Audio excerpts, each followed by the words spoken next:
Why is it so hard to lose weight after using antidepressants?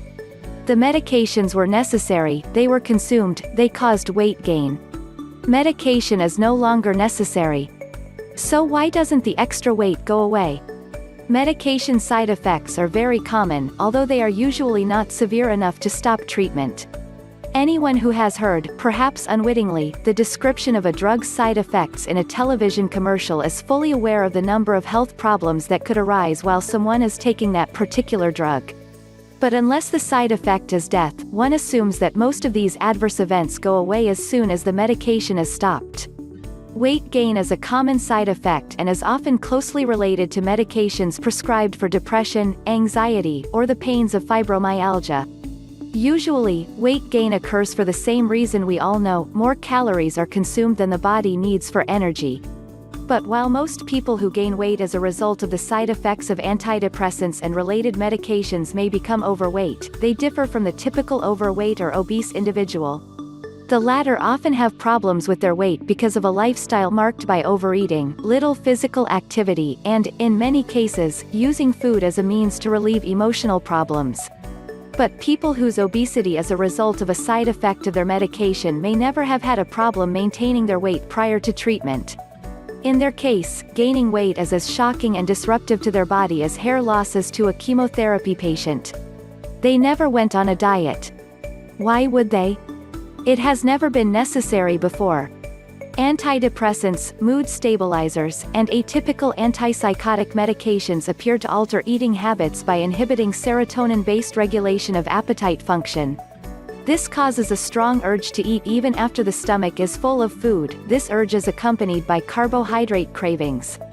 Sometimes the urge to eat interferes with sleep, and leads to waking up in the middle of the night. The fatigue associated with medication often accompanies the side effects of overeating, so that motivation, and indeed the ability, to burn off excess calories through exercise becomes difficult or impossible. All of this is well known, and although the prescribing physician does not mention weight gain as a side effect, countless studies have confirmed that it is. So, if the weight gain is caused by the medications, then immediately after the interruption a weight loss should occur. And so it is for many people. Once the medication is out of the body, the appetite returns to normal, fatigue decreases, and the patient returns to eating and exercising normally. Increasing the level of serotonin and pre-meal activity decreases any persistent inability to feel full after eating and to control what you eat. Eating small amounts of low-fat, low-protein carbohydrate foods, such as oatmeal an hour before a meal or as an afternoon snack, increases serotonin enough to resume normal appetite control. Returning to an intense training program once the side effect of fatigue wears off also speeds up weight loss. But not everyone is able to lose weight, even months after the medicine is stopped, and no one knows why. In the past, people in good physical condition were horrified to discover that the 7, 12, or 23 kilos gained from their medication stayed there like a family member who doesn't want to leave the guest room. They try and discard one diet after another without success. The frequency and duration of aerobic and endurance training increases. But even with all this, the extra pounds stay there. The result is feelings of anguish and despair. It's as if a person who loses hair while undergoing chemotherapy finds out that he will be bald for the rest of his life. Patients who have become obese because of their medication believe that their bodies will change permanently. They believe they will never return to the bodies they had before their medication. Sometimes reluctantly, sometimes in anger, they resign themselves to accepting being overweight or obese. Some suggest that fluid retention may be responsible for weight gain, but once the medication is out of the body, excess fluids should be removed.